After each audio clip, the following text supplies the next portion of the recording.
Hello everyone, welcome to break time classes. इस video में हम लेखपाल के एग्ज़ाम्स के बारे में 2 मिनट में कुछ इंपॉर्टेंट चीज़ें डिस्कस करेंगे। कुछ लोगों के काफ़ी ज़्यादा कमेंट आ रहे थे कि मॉक टेस्ट में नंबर बहुत कम आ रहे हैं। तो किसी का भी मॉक टेस्ट अगर सॉल्व कर रहे होंगे, अगर नंबर कम आ रहे हैं तो इसमें इतना ज़्यादा परेशान होने की बात नहीं है। ज़रूरी नहीं है आपके मॉक टेस्ट में नंबर कम आ रहे हैं तो आप एग्ज़ाम में ख़राब करेंगे। जो मॉक टेस्ट में जो आपके क्वेश्चन सही हो रहे हैं या गलत हो रहे हैं उसको एक बार रिवाइज़ कर लीजिए। अगर उसमें कुछ एक्सप्लेनेशन लिखा है तो उसे पढ़ लीजिए। दोबारा कभी वो ज़िंदगी में वो क्वेश्चन मिलता है उस टाइम पे वो गलत नहीं होना चाहिए बस। और ज़रूरी नहीं है जो आप मॉक टेस्ट सॉल्व कर रहे हो वो एग्ज़ाम के लेवल के ही बराबर हो। अभी तक ये डिसाइड नहीं हो पाया है कि किस तरह का एग्ज़ाम का पेपर रहेगा, किस तरह का पैटर्न रहेगा। यूपी SSSC इस बार एग्ज़ाम करा रहा है तो ज़रूरी नहीं है कि हर बार जैसे लेखपाल का पेपर होता था वैसे हो। किस तरह का लेवल सेट होगा वो तो एग्ज़ाम में बैठने के बाद आपको पता चलेगा। तो अगर कोई टॉपिक अगर उसमें आ रहा है मॉक टेस्ट में, आप कोई भी मॉक टेस्ट सॉल्व करें तो सिर्फ वो टॉपिक आपका क्लियर हो जाना चाहिए। वो क्वेश्चन ज़िंदगी में आपका गलत ना हो, बस ये कोशिश करनी है।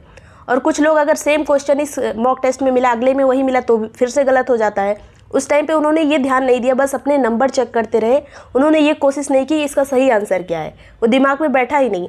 तो जो मॉक टेस्ट आपने दे लिया है पहले, उसको दोबारा देने की कोशिश करिए तो ज़्यादा आसानी होगी, बजाय इसके कि आप लगातार मॉक टेस्ट सॉल्व करते जाइए। और एक बात, काफ़ी लोग केवल ग्राम विकास के पीछे पागल हुए बैठे हैं कि मतलब ग्राम विकास ही पता नहीं कितना आ जाएगा।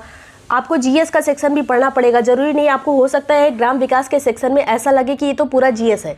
इस तरह की भी चीज़ें हो सकती हैं एग्ज़ाम में। तो पूरा यूपी जीके अच्छे से कवर कर लीजिएगा। यूपी जीके बहुत ज़्यादा इंपॉर्टेंट है। जो आर्टिकल संविधान के 51 तक के आर्टिकल है, 1 से लेके 51 तक, 51A तक, वो इतने अच्छे से रटे होने चाहिए कि उनमें से कोई भी आर्टिकल आपसे पूछा जाए तो आपका गलत नहीं होना चाहिए। तो वो आर्टिकल्स, अनुसूची, भाग, ये सभी चीज़ें काफ़ी ज़्यादा इंपॉर्टेंट है। इसके अलावा जनगणना, वन रिपोर्ट, कृषि का जो डेटा है उसके बारे में, ये सभी चीज़ें आप या तो जीएस में मान लीजिए इसको या ग्रामीण परिवेश में, लेकिन इनका वेटेज ज़्यादा रहेगा तो इन्हें अच्छे से कवर कर लीजिएगा। और भी कुछ टॉपिक है, जैसे साइंस के कुछ टॉपिक है जो इंपॉर्टेंट है, बायोलॉजी वाले टॉपिक इंपॉर्टेंट है, फिजिक्स वाले टॉपिक इंपॉर्टेंट है, इनसे काफ़ी क्वेश्चन बन सकते हैं। करंट अफेयर्स में लास्ट के 3 मंथ का अच्छे से रिवाइज करिए। एक कंप्लीट प्लेलिस्ट बना दी है करंट अफेयर की, उसमें आप जाके देख सकते हैं। सिर्फ योजना के पीछे भी मत भागिए। कुछ लोग केवल योजना के पीछे भगते हुए दिख रहे हैं कि कितने क्वेश्चन, 25 क्वेश्चन है। अगर 25 क्वेश्चन मान लीजिए ग्राम विकास में है तो कितने ज़्यादा योजना से आ जाएंगे, आप खुद ही सोचिए। तो जितनी बार आपने योजनाएं अलग अलग पढ़ रखी हैं उसमें से कई सारे क्वेश्चन आपको वहाँ पे मिल जाएंगे। ज़रूरत नहीं है कि आप बार बार सिर्फ योजनाओं के पीछे भागिए। कुछ लोगों का जीएस बहुत ज़्यादा कमज़ोर है, मैंने देखा, और वो सिर्फ ग्राम विकास पे ही फोकस कर रहे हैं। तो बस इस पे मत फोकस करिए।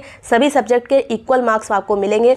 हिंदी में अगर आप ज़्यादा स्कोर कर पा रहे हैं तो हिंदी में भी कोशिश करिए कि आप हिंदी तो अलग अलग चैनल से देखने की ज़रूरत ही नहीं है। आपके पास कोई बुक होगी, आप उठा के खुद से कोशिश करके आप देख सकते हैं, नंबर अपने इंक्रीज़ कर सकते हैं।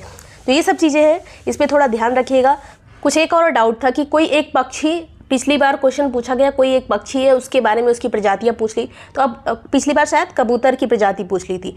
अब कबूतर, कोयल, ऐसे क्वेश्चन रहते हैं जिनके आप आंसर नहीं दे सकते हैं एग्जाम में, आपको छोड़ना ही पड़ेगा या फिर अपना तुक्का लगा के आ जाइए। हर चीज़ नहीं पढ़ा जा सकता ना। कुछ ऐसे क्वेश्चन भी रखे जाते हैं जो आपको बाहर करने के लिए होते हैं, कट ऑफ को कम करने के लिए होते हैं। सब आप सॉल्व कर लेंगे तो क्या मतलब है उस पेपर का। कोई भी मॉक टेस्ट आप देख रहे हैं, अगर उसमें टफ क्वेश्चन नहीं है तो उस पेपर का ही कोई मतलब नहीं है। किसी भी मॉक टेस्ट में आप 100% स्कोर कर लेते हैं मतलब वो टेस्ट अच्छा नहीं है, ये नहीं कि आपको बहुत ज़्यादा आता है। तो इसलिए इस तरह से काम करिए कि आपके एवरेज मार्क्स बने रहें और आप ज़्यादा से ज़्यादा जो चीज़ें हमारी गलत हो रही हैं उस पर फोकस करें। तो बस इतनी चीज़ें बतानी थी। इसकी पूरे की जितनी चीज़ें मैंने बताई सबकी प्लेलिस्ट भी बनी हुई है, आप जाके डिस्क्रिप्शन में देख सकते हैं। लेखपाल वाली प्लेलिस्ट, करंट अफेयर वाली प्लेलिस्ट अलग है, लेखपाल की अलग है। वो सब अगर पूरा फॉलो कर लेते हैं तो आपको 90% चीज़ें आपकी, 95% चीज़ें आपकी कवर हो जाएंगी। 5% ऐसे क्वेश्चन होते हैं जो किसी को नहीं आते। वो आपको कोई अगर कहे कि आप 100% आप उसकी तैयारी करा देंगे, या कोई चैनल बोले या फिर कोई भी आपको कोचिंग सेंटर बोले, तो ऐसा नहीं होता है। आप भी 100% श्योर एग्जाम के दिन तक नहीं हो पाएंगे कि मेरा सब क्वेश्चन सही हो जाएगा। तो डाउट लास्ट तक बना रहता है, वो डर हमेशा कायम रहना चाहिए, वही आपको एग्जाम में सफल भी बनाता है। तो बस इतनी बातें हैं। Thank you so much watching break time classes.